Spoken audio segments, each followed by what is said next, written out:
பொற்கால ஆட்சி இந்த 5 வருஷம் நீடிக்க வாய்ப்பு இருக்கா? விஜய் அரசியலுக்கு வருவார்னு நம்ம முதல் பேட்டியிலே நம்ம பேசியிருந்தோம்.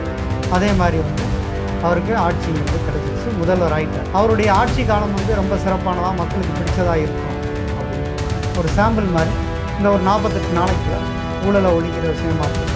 பெண்கள் பாதுகாப்பாக அடுத்தடுத்து அவருக்கு மக்கள் மத்தியில்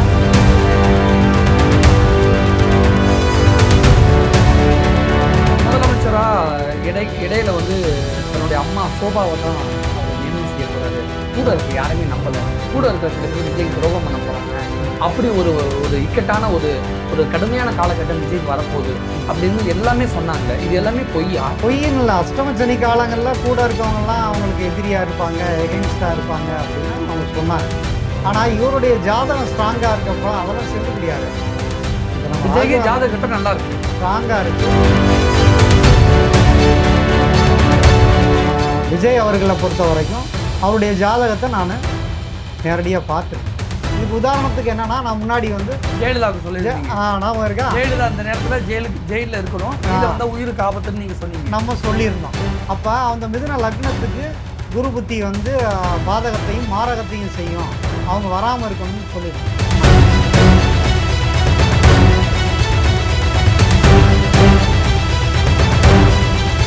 வணக்கம். இன்றைய நமது சிறப்பு விருந்தினர் பிரபல ஜோதிடர் காந்தி முருகேஸ்வரர் அவர்கள். வணக்கம் சார். வணக்கம். இந்த தேர்தல் ஒரு பெரிய என்டர்டைன்மெண்ட்டாக இருக்கும் அப்படின்னு நீங்கள் சொல்லியிருந்தீங்க ஏற்கனவே. அதே மாதிரி ஒரு நல்ல என்டர்டைன்மெண்ட்டாக தான் இருந்தது. நீங்கள் சொன்ன மாதிரி விஜய் ஆட்சிக்கு வந்துட்டார். பொற்கால ஆட்சி விஜய் தருவார் அப்படின்னு சொன்னீங்க. ஒரு மண்டலம் 48 நாள் முடிஞ்சிருச்சு. பொற்கால ஆட்சி இந்த 5 வருஷம் நீடிக்க வாய்ப்பு இருக்கா? விஜயோட இந்த பொற்கால ஆட்சி. விஜய் அரசியலுக்கு வருவார்னு நம்ம முதல் பேட்டியிலே நம்ம பேசியிருந்தோம். அதே மாதிரி அவருக்கு ஆட்சிங்கிறது கிடச்சிருச்சு, முதல்வர் ஆகிட்டார்.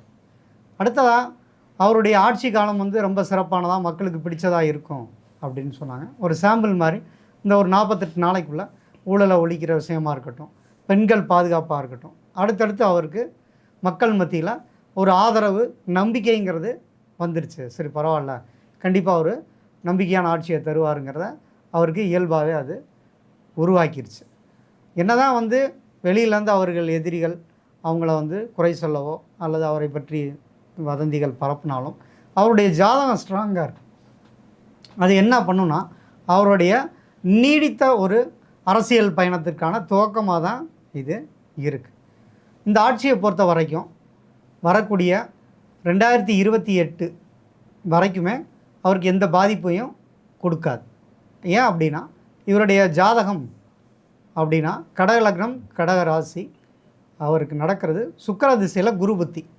உங்களுக்கு ராகு புத்தி வரைக்குமே அவருக்கு கரூர் சம்பவம் இப்படி பலவிதமான பின்னடைவு ஏற்படக்கூடிய சூழ்நிலைகள் வரும் அப்படிங்கிறத நானும் பேசியிருக்கேன், மற்றவங்களும் அதை பற்றி தெளிவாக பேசினாங்க. ஏன்னா அது ஜோதிடர்களுக்கு தெரியும், ராகு புத்திங்கிறது அவங்களுக்கு ஒரு பேக்ரவுண்ட். ஆனால் மே 24ஆம் தேதி என்ன ஆகுதுன்னா, அவருக்கு குரு புத்தி ஸ்டார்ட் ஆகிடுச்சு. கடக லக்னத்துக்கு அவர் பாக்கியாதிபதி. ஸோ அந்த பாக்கியாதிபதியோட புத்திங்கிறது இப்போ நடக்குது. அதனால் சுக்கிர திசையில் குரு புத்தி அவருக்கு கண்டிப்பாக ஒரு நல்ல பேரையும் மக்கள் மத்தியில் ஒரு நன்மதிப்பையும் அது கொடுக்க ஆரம்பிக்கும். சரி பரவாயில்ல, இவரால் நமக்கு ப்ராஃபிட் இருக்குது அப்படிங்கிறத மக்கள் நம்பக்கூடிய சூழ்நிலைங்கிறது வந்துடும். இது 5 ஆண்டு காலம் தொடருமா அப்படின்னு பார்த்தீங்கன்னா, அவருக்கு இந்த குரு புத்தி வரைக்கும் தான் அதற்கான அமைப்புங்கிறது உண்டு. எப்பயுமே ஒவ்வொரு புத்திக்கும் ஒவ்வொரு மாற்றங்களை கண்டிப்பாக கொடுக்கும். இப்போ அதை நம்ம ப்ராக்டிக்கலாக பார்த்தோன்னா ஒரே நாடு ஒரே தேர்தல் வர்றதுக்கான வாய்ப்புகள்ங்கிறது இருக்கிறதா சொல்லியிருக்காங்க.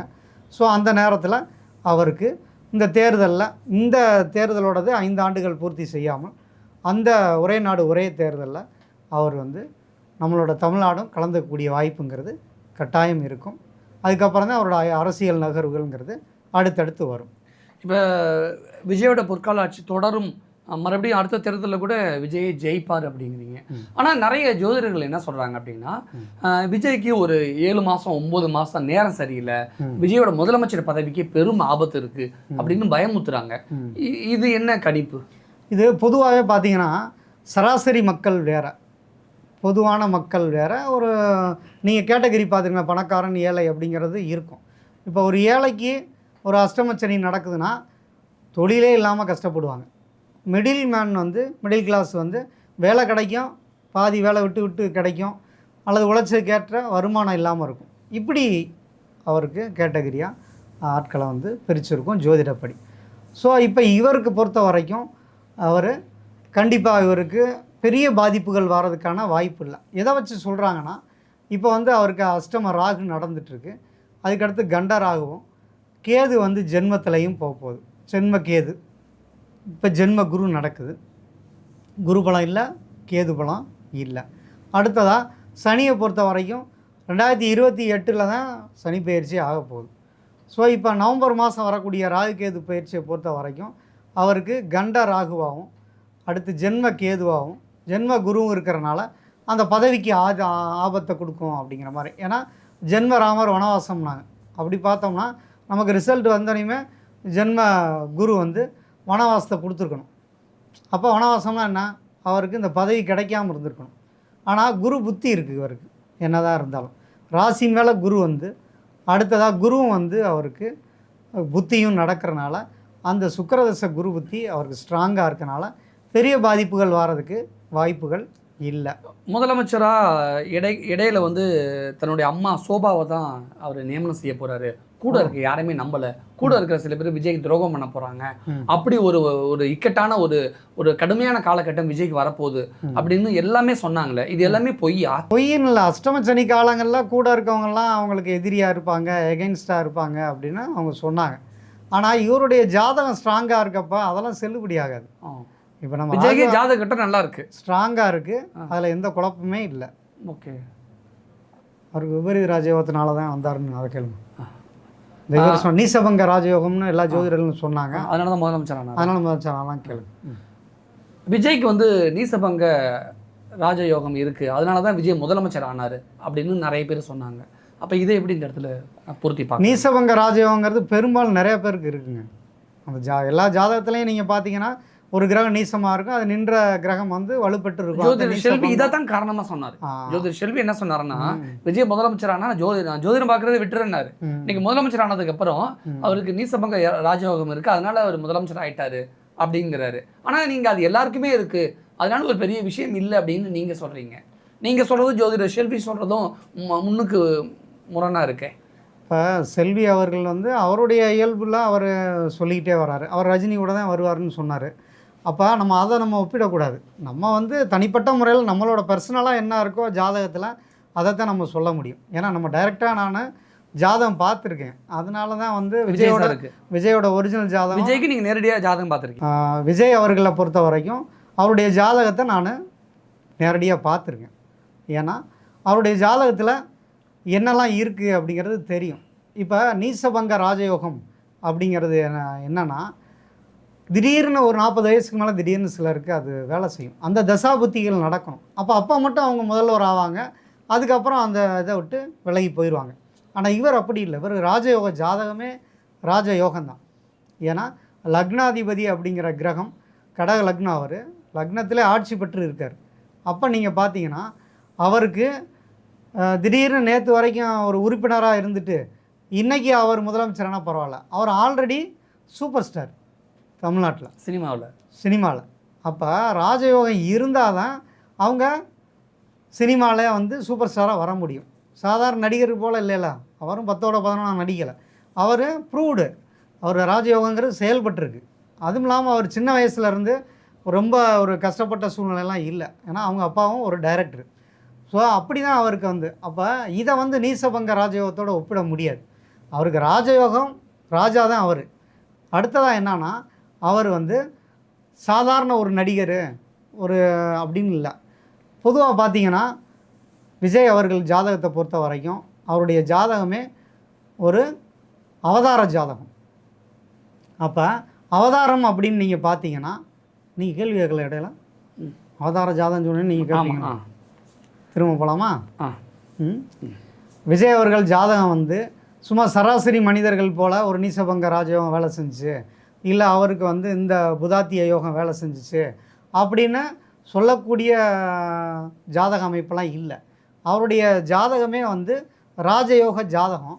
அதுவும் இல்லாமல் அவர் சராசரி மனிதன் இல்லை, அவர் ஒரு அவதாரம். விஜய்க்கு நீசபங்க ராஜயோகம் விபரீத ராஜயோகம் அப்படின்னு சொல்லி சொன்னாங்க. ஆனால் நீங்கள் விஜயோட ஜாதகமே ஒரு ஒரு ராஜாவுக்கான ஜாதகம் தான், ஒரு ராஜயோகமான ஜாதகம் அப்படின்னு சொல்கிறீங்க. பத்தாததுக்கு ஒரு அவதாரம்னு சொல்கிறீங்க. விஜய் ஒரு அவதாரம்னா எதை வச்சு ஏன் அப்படி சொல்கிறீங்க? சராசரி மனிதர்களுக்கும் அவதாரக்கும் வித்தியாசம் இருக்குங்க. அவதாரங்கிறது என்னென்னா, நிறைய மக்களுக்கு வந்து பிடிக்கணும், அவரை கடவுள் மாதிரி நம்பக்கூடிய ஒரு எல்லா மனிதர்களுக்கும் அந்த அமைப்பு இருக்காது.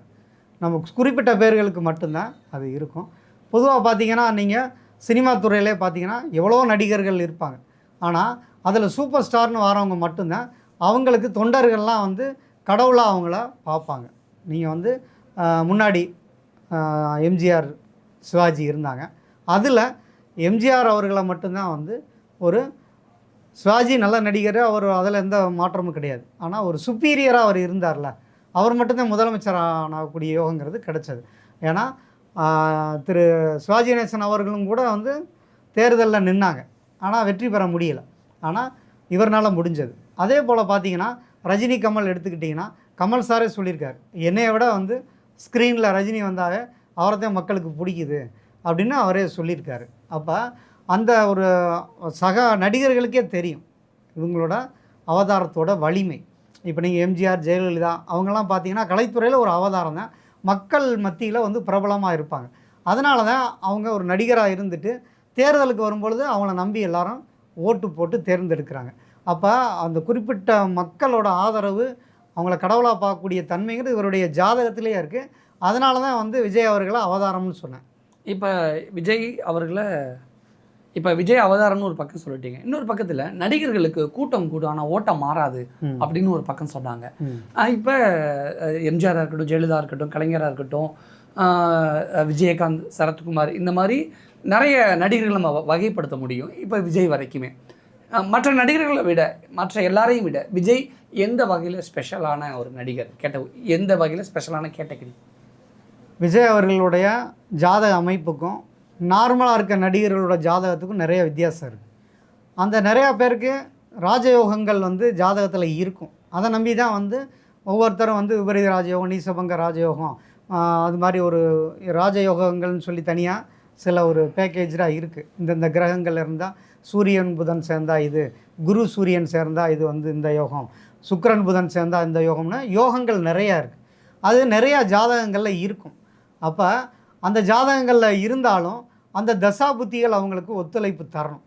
ஆனால் இவங்களோட ஜாதகத்தை நீங்கள் பார்த்தீங்கன்னா எல்லா கிரகங்களும் நல்ல வலுவான நிலையில் இருக்கும். 9 கிரகங்கள் இருக்குன்னா அந்த 9 கிரகங்களும் வலுவான நிலையில் இருந்தால் மட்டும்தான் தசா புத்திகள் தொடர்ந்து அவங்களுக்கு வெற்றிகளை தரும். அப்படி ஒரு ஜாதக அமைப்பு இருக்கிறனால தான் அவர் வந்து மற்றவங்களை விட, ஏன்னா அவர் வந்து தேர்தலுக்குன்னு ஒரு முன்னெடுப்போ அல்லது வந்து ஒரு பெரிய ப்ரிப்பரேஷனோ அவருக்கு இல்லை. ஆனால் இயல்பாகவே மக்களுக்கு படத்திலே அவரை பிடிச்சிருச்சு. எம்ஜிஆர் அவர்களுக்கு எப்படி ஜாதக வலிமை இருக்கோ அதே அளவில் விஜய் அவர்களுக்கும் இருக்குது. அதனால தான் வந்து மற்ற நடிகர்களுக்கும் இவங்களுக்கும் ஒரு ஸ்பெஷல் இருக்குது. இப்போ விஜயகாந்த் அவர்களுக்கு நிறையா வந்தாங்க, ஆனால் அவரால் வந்து ஒரு எதிர்க்கட்சி தலைவர்லேருந்து அடுத்த கட்டத்துக்கு போகவே முடியலை. அப்போ சரத்குமார் அவர்கள் வந்தாங்க. இப்படி ஒவ்வொருத்தருமே அவங்கவுங்க, பாக்யராஜ் வந்தார், டி ராஜேந்தர் அவங்க வந்தாங்க, ஒவ்வொருத்தரும் தனி கட்சி ஆரம்பித்தாங்க. ஆனால் அதில் வெற்றி பெற முடியாமல் போனதுக்கு காரணம் வந்து அவங்களோட ஜாதக வலிமை இவரோட ஜாதக அளவுக்கு இல்லை. அதை வந்து நம்ம ஏற்றுக்க தான் ஆகணும். விஜய் ஒரு அவதாரம் அப்படின்னு நீங்கள் சொல்லியிருக்கீங்க. விஜய் அவதாரம்னா வதம் செய்ய வந்திருக்காரா? யாரை வதம் செய்ய வந்திருக்கார்? நீங்கள் அவருடைய நடவடிக்கைகளை நீங்கள் பார்த்தாவே உங்களுக்கு தெரிய ஆரம்பிக்கும். ஏன்னா ஒவ்வொருத்தரும் மக்களை வந்து பாதுகாக்கிறவங்க தான் வந்து தலைவனாக முடியும். தேவர்களை பொறுத்த வரைக்கும் அசுரர்களோட தொல்லைகளிலிருந்து காப்பாற்றுறனால தான் அவரை வந்து அவதாரம்னு நம்ம சொல்லுவோம். இப்போ வந்து சிவன் இத்தனை அவதாரம் எடுத்தார், விஷ்ணு வந்து தசாவதாரம் எடுத்தார். அப்போ அந்த அவதாரம்னாவே நான் வதம் பண்ணக்கூடிய அமைப்பு தான். அப்போ அப்படி ஒரு வதத்தை அவர் வந்து ஸ்டார்டிங்லேருந்தே ஆரம்பிச்சிட்டார். நீங்கள் பார்த்தீங்கன்னா சிறிய சிறிய கட்சிகள்லாம் வந்து இன்றைக்கி காணாமல் போகக்கூடிய சூழ்நிலைகள்ங்கிறது இயல்பாகவே வர ஆரம்பிச்சிருச்சு. தேர்தலுக்கு முன்பே தேர்தல் ஆணையம் சிலரெல்லாம் நீக்கிட்டாங்க. ஆனால் இருந்தாலும் அவங்கெல்லாம் வந்து இன்னொரு கூட்டணிகளை அமைச்சு, உண்மையை சொல்லணும்னா சில கட்சிகள்லாம் வந்து திமுகவோட சேர்ந்து அவங்க சின்னத்தில் நிற்க வேண்டிய கட்டாயம் வந்துடுச்சு. ஏன்னா தேர்தல் ஆணையத்தினால் புறக்கணிக்க வேண்டிய சூழ்நிலைகள்லாம் சில கட்சிகளுக்கு வந்தது. அதெல்லாம் வந்து அந்த அழிஞ்சு போகக்கூடிய அமைப்பு இருந்தது. ஆனாலும் அதை அழிக்கக்கூடிய வல்லமைன்னு ஒன்று இருக்குல்ல. திமுகனாலும் அவங்க இப்போ துரோகம் பண்ணிட்டு எல்லாம் போயிட்டாங்கன்னா அழிக்கவே முடியாது. ஆனால் விஜய் அவர்களால் வந்து இந்த சின்ன சின்ன கட்சிகள்லாம் ஈஸியாக அழிச்சிட முடியும். நான் முன்னாடியே சொல்லியிருக்கேன், 2026 தேர்தல் முடிஞ்சதுலேருந்து 2031க்குள்ளே பல கட்சிகள் காணாமல் போயிடும் அப்படின்னு சொல்லியிருக்கேன். அதுக்கு காரணம் வந்து இவருடைய அந்த அவதாரத்தினால வதம் பண்ணிடுவார். எப்படின்னா அந்த கட்சியே இல்லாமல் போகக்கூடிய சூழ்நிலைகள் கட்டாயம் வரும். இப்போ நீங்கள் சொல்கிறத பார்த்தா திமுக கூட்டணியில் இருந்த நிறைய கட்சிகள் விஜய் கூட போய் தாவேகா கூட போய் கூட்டணி சேர்றாங்க அப்படின்னா அந்த கட்சிகள் தான் காணாமல் போகுமா? ஆமாம், அவங்களும் சிறிய கட்சிகள் காணாமல் போகும். விஜய் அவதாரம் விஜய் வதம் பண்ணுவாருன்னா விஜய் நம்பி போகக்கூடிய கட்சிகள்லாம் காணாமல் போயிடும். புரிஞ்சுக்கலாமா? கட்டாயம் புரிஞ்சுக்கலாம். ஏன் அப்படின்னா பெரிய கட்சிகள் அப்படின்னா காங்கிரஸ், பாரதிய ஜனதா. இங்கே வந்து அதிமுகன்னு ஒரு பெரிய கட்சி இருந்தது, அது அழிஞ்சிரும்னு நம்ம முன்னாடியே சொல்லியிருக்கோம். 5 இயர்ஸ் முன்னாடியே நம்ம பேசியிருந்தோம். இப்போ அதோட முடிவு கட்டத்தை எட்டிருச்சு. ஸோ இப்போ ஒவ்வொன்றா அந்த கட்சியும் அழியக்கூடிய சூழ்நிலைகள் வந்துடுச்சு. அடுத்து பார்த்தீங்கன்னா நீங்கள் இந்த சின்ன கட்சிகள் பூரா திமுக கூட்டணி இந்த கட்சிகள்லாம் இங்கே சேர்ந்துருக்காங்க. இவங்க படிப்படியாக இவங்களோட கட்சிகளும் அழியக்கூடிய சூழ்நிலைகள் வரும். ஏன்னா அவதாரத்துக்கு முன்னாடி எல்லாமே புஸ்வானமாயிரும். இப்போ இவங்க தனிப்பெரும்பான்மை தாவேகா வந்துடுச்சுன்னு வைங்களேன், இந்த கூட்டணிகளுக்கு அங்கே முக்கியத்துவம் இருக்குமா? இருக்காது, ப்ராக்டிக்கலாகவே இருக்காது. அப்போ இவங்க திரும்ப போய் திமுகவோட இணையக்கூடிய சூழ்நிலைகள் வருமானு தெரியல. அப்படி போனாலும் அவங்க வந்து சேர்த்து வாங்கலாங்கிறது தெரியலை. திமுகவுக்கு ஒருவேளை நல்ல நேரம் இருந்தால் இந்த உதிரி கட்சிகளை மீண்டும் அவங்க சேர்க்காமல் இருக்கணும். ஏன்னா அங்கேயும் தலைமை மாற்றம்ங்கிறது கண்டிப்பாக இனி வரப்போகுது திமுகவில். ஸோ அப்போ அடுத்த தலைமுறையான உதய் அவர்கள் வந்து இந்த சிறிய கட்சிகளை அவர் சேர்க்காமல் இருந்தார்னா திமுக அடுத்த கட்டத்துக்கு போகும். ஏன்னா அதோடைய கட்சியோட அமைப்பு படியே அது ஸ்ட்ராங்காக இருக்கணும். அப்படின்னா கண்டிப்பாக இந்த உதிரி கட்சிகளை சேர்க்காமே அவங்க வின் பண்ணக்கூடிய எதிர்காலங்கள் கண்டிப்பாக உண்டு. ஆனால் இப்போ சிக்கியிருக்கிறது அவர் வந்து அவர் அவதாரம் உள்ளவங்கள்ட்ட அவங்க மாட்டியிருக்காங்க. ஸோ அது வந்து கண்டிப்பாக அவர் எல்லாத்தையும் சூரசம்ஹாரம் வதம் கண்டிப்பாக பண்ணுவார். தமிழ்நாட்டுக்கு அது ஒரு நல்ல ஒரு பொற்காலமாக தான் அமையும். இப்போ விஜய் சொன்ன மாதிரி ஒன்று டிவிக்கே, இன்னொன்று டிஎம்கே, ரெண்டுக்கு நடுவில் தான் போட்டி அப்படின்னு விஜய் சொன்ன மாதிரி இந்த 2 கட்சியை தாண்டி தமிழ்நாட்டில் வேறு எந்த கட்சியுமே இனிமேல் கோலோச்சிக்க முடியாதா? அது அவரே வாயிலிருந்து சொல்லிட்டாரு. அப்போ அவர் சொன்னபடி இப்போ சின்ன கட்சியெல்லாம் கூப்பிட்டு முடிச்சு விட போகிறார். அதுதான் நடக்க போகுது. அந்த அளவுக்கு விஜய் ராஜதந்திரியா, சாணக்கியனா அப்படின்னு ஒரு கேள்வி இருக்குல்ல. இங்கே சாணக்கியர் அப்படிங்கிறத விட அவங்களுடைய ஜாதக வலு தான் அது பேச ஆரம்பிக்கும். அதே மாதிரி தமிழகத்துக்குன்னு ஒரு ஜாதக அமைப்பு இருக்கும். இப்போ ஒரு 25 ஆண்டு காலம் இந்த சிறிய கட்சிகள் எல்லாமே ஒவ்வொரு இந்த பக்கம் கட்சி தாவல்ங்கிறது மாறி மாறி நடந்துகிட்டு இருந்தது. அதில் அவங்களுக்கு வந்து எந்த ஒரு மன சங்கடங்களோ ஒரு கூச்சமோ ஒரு குற்ற உணர்ச்சியோ அவங்களுக்கு இல்லைல்ல. நான் மக்கள் சேவைக்காகன்னு இங்கிட்டு இங்கிட்டு மாறி மாறி போவாங்க. அதை 25 வருஷம் அவங்க சேவை செஞ்சது தமிழக மக்களுக்கு எல்லாத்துக்குமே தெரியும்ல, என்ன மாதிரியான சேவைகள் செஞ்சாங்க அப்படின்னு. ஸோ இப்போ தாவேக்கால போய் அடைக்கலம் ஆகியிருக்காங்க. அப்போ தாவேக்கால இருக்கிற அந்த மாதிரி ஒரு அவதாரம் வந்து கண்டிப்பாக அதெல்லாம் வந்து வதம் பண்ணி சூரசம்ஹாரம் நடக்கும். சிறிய கட்சிகள் கண்டிப்பாக காணாமல் போகும். அடுத்த தேர்தலுக்குள்ளே சிறிய கட்சிகளே இருக்காதா? இருக்கும், அதுக்கு அடுத்தடுத்த தேர்தலில் அப்படியே இப்போ விஜய் ஒரு அவதாரம் சொல்கிறீங்க, விஜய்க்கு நீசபங்க ராஜயோகம் இருக்குன்னு சொல்கிறீங்க, விஜயோட ஜாதகமே ஒரு ராஜாவுக்கான ஜாதகம்னு சொல்கிறீங்க. அதனால தான் தாவை காட்சியில் பெண்களுக்கு எதிரான நிறைய குற்றங்கள் நடக்குது. 29ஆம் தேதி மட்டும் ஒரே நாளில் கிட்டத்தட்ட 11 கொலைகள் தமிழ்நாடு முழுக்க நடந்திருக்கு. இப்போ ஜூன் 12ஆம் தேதி சென்னை மற்றும் சென்னையை சுற்றி கிட்டத்தட்ட 12 பாலியல் பலாத்கார குற்றங்கள் நடந்திருக்கு. ஆனால் விஜய் தேர்தலுக்கு வரதுக்கு முன்னாடி திமுக ஆட்சியில் பெண்களுக்கு பாதுகாப்பே இல்லை அப்படின்னு சொன்னது ஆமாம் உண்மைதான் அப்படிங்கிற மாதிரி மக்கள் புரிஞ்சுக்கிட்டாங்க. ஆனால் இன்றைக்கி விஜய் முதலமைச்சராக ஆன பிறகு நான் வெறும் 40 நாளில் 200 பாலியல் பலாத்காரம் நடந்திருக்குன்னு எதிர்கட்சி உதயநிதி குற்றம் சாட்டும் பொழுது அது மக்கள்கிட்ட ஒரு என்ன உங்கள் ஆட்சியில் நடக்கலையா அப்படிங்கிற மாதிரி ஒரு விதமான விஜய் மீதான வெறுப்போ அல்லது இருக்கட்டும் இப்போ என்ன நடந்தால் நடக்கட்டும் அப்படிங்கிற மாதிரியான ஒரு மைண்ட் செட்டில் இருக்காங்களே, இது எப்படி புரிஞ்சுக்கிறது? நான் வந்து எந்த கட்சியும் சாராதவன். திமுக ஜாதகப்படியே சொல்லுங்க. அதுதான் சொல்கிறேன். நான் எந்த கட்சியும் சேர்ந்தவன் இல்லை. நம்ம ஜாதகத்தை தான் பார்க்குறோம். திமுக மேலே இந்த மாதிரி குற்றச்சாட்டு வரும்பொழுதும் நான் சொன்னேன், திமுக மீது குற்றச்சாட்டுகள் வரும்போது ஒரு பெரிய ஐயோ இதெல்லாம் ரொம்ப பயங்கரம் கொடுமை, ஆட்சி மாற்றம் வேணும், மாற்றம் வேணும் அப்படின்லாம் கேட்டாங்க. திமுக மீது கோபமாக அது வெளிப்பட்டுச்சு. ஆனால் தாவேக்கா ஆட்சியில் அதை விட கொஞ்சம் கூடுதலாக நடக்குது. ஆனால் தாவேக்கா ஆட்சி மீது மக்கள் கோபப்படுற மாதிரி தெரியலையே, அதுக்கு என்ன காரணம் கேட்குறேன். அதுதான் திமுகவை பொறுத்த வரைக்கும் அப்போ இதே குற்றச்சாட்டு வரும் பொழுது நான் சொல்லியிருந்தேன், எங்கேயாவது ஒரு கன்னியாகுமரியில் புருஷனை போட்டு மாறி மாறி குடும்ப சண்டையில் பொண்டாட்டி அடிச்சு விட்டாருன்னா திமுக தான் காரணம் அப்படின்னு வந்து சொல்கிறது எந்த விதத்துலையும் பொருத்தம் இல்லை அப்படின்னு நம்ம சொன்னோம். அதே தான் இந்த ஆட்சியிலையும் நம்ம சொல்கிறோம். இது என்னன்னா தனிநபர் தனி குடும்பங்களில் நடக்கிற ஒரு விஷயங்கள். இதை வந்து ஒரு அரசியலுக்காக இப்படி வந்து சொல்கிறதுங்கிறது வழக்கம். அது பண்ணால் தானே அரசியல். மற்றபடி இல்லைங்க அவங்க இதில் நல்லாட்சி நடக்குதுன்னு சொன்னால் எதிர்க்கட்சியே தேவையில்லை. இப்போ சேர்ந்து அவங்களும் இதில் சேர்ந்துட்டாங்கன்னு தானே அர்த்தம். அதனால் சொல்லப்படுற குற்றச்சாட்டுகள் தான். ஆனால் பொதுவாக குற்றங்கள்ங்கிறது எல்லா இடத்துலையும் நடக்க தான் செய்யும்.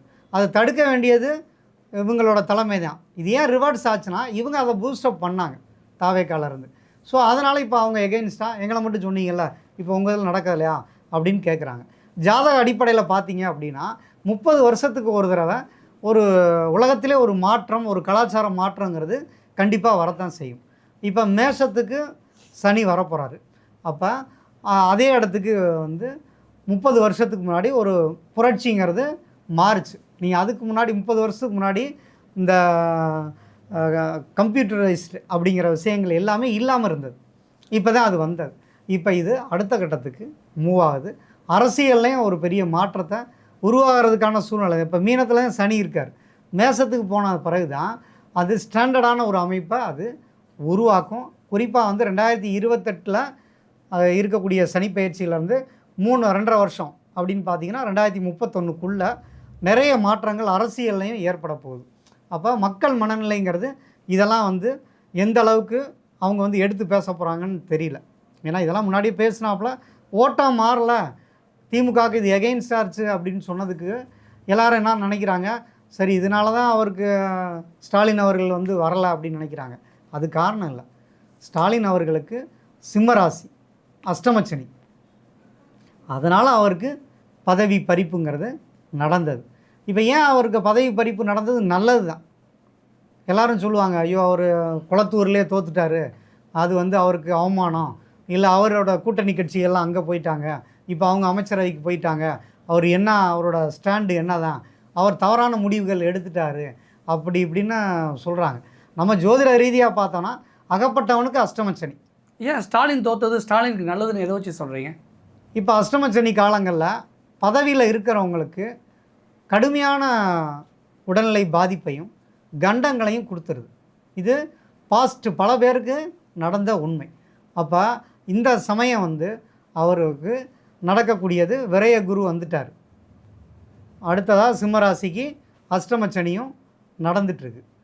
ஜென்மக்கேது 7ல் ராகு இருக்குது. அப்போ அவருடைய ஜாதக அடிப்படையும் சரியான திசா புத்திகள் இல்லை. எப்பயுமே இந்த ராகுகேது புத்திகள் வந்தாவே அவங்கள பலவீனமாகும். அப்போ உடல் ரீதியாகவும் மன ரீதியாகவும் அவருக்கு தொல்லையை கொடுக்கணுங்கிறத ஜாதக அமைப்பு. அப்போ அகப்பட்டுக்கணும். அப்போ நம்ம முன்னாடி சொல்லிகிட்டு இருந்தோம், விஜய் அவர்களுக்கு கடகராசி, அவர் வந்து துரோகிகளால் சூழப்பட்டார், அவருக்கு வந்து நடக்கிறதெல்லாம் எகெயின்ஸ்டாக நடந்துச்சு அப்படின்னு நம்ம முன்னாடியே பேசிக்கிட்டு இருந்தோம். தேர்தலுக்கு முன்னாடி வரைக்கும், அந்த குரு புத்தி வார வரைக்கும். அஷ்டமச்சனி முடிஞ்சு குரு புத்தி வந்தது, அவரை முதல்வர் ஆக்கிடுச்சு. அதே மாதிரி இவருடைய ஜாதகத்தில் அஷ்டமச்சனி வந்தனால கடுமையான ஒரு சூழ்நிலை இருக்கிறனால தான் அவருக்கு அந்த பதவி பறி போனது. அதுவும் இல்லாமல் தன்னுடைய சொந்த தொகுதியிலே அவர் தோக்கக்கூடிய அவமானத்தை சந்திக்கக்கூடியதும். இப்போ அவரை சொல்கிறாங்கள, கூட்டணி கட்சிகள் முதுகில் குத்தி விட்டார்கள் அப்படின்னு சொல்கிறாங்க. அதுக்கு காரணம் அஷ்டமச்சனி தான். ஸோ அஷ்டமச்சனி அப்படின்னாவே இதெல்லாம் அவர் சந்திச்சு தான் ஆகணும். இல்லைனா அவருக்கு கண்டத்தை கொடுத்துருவாங்க.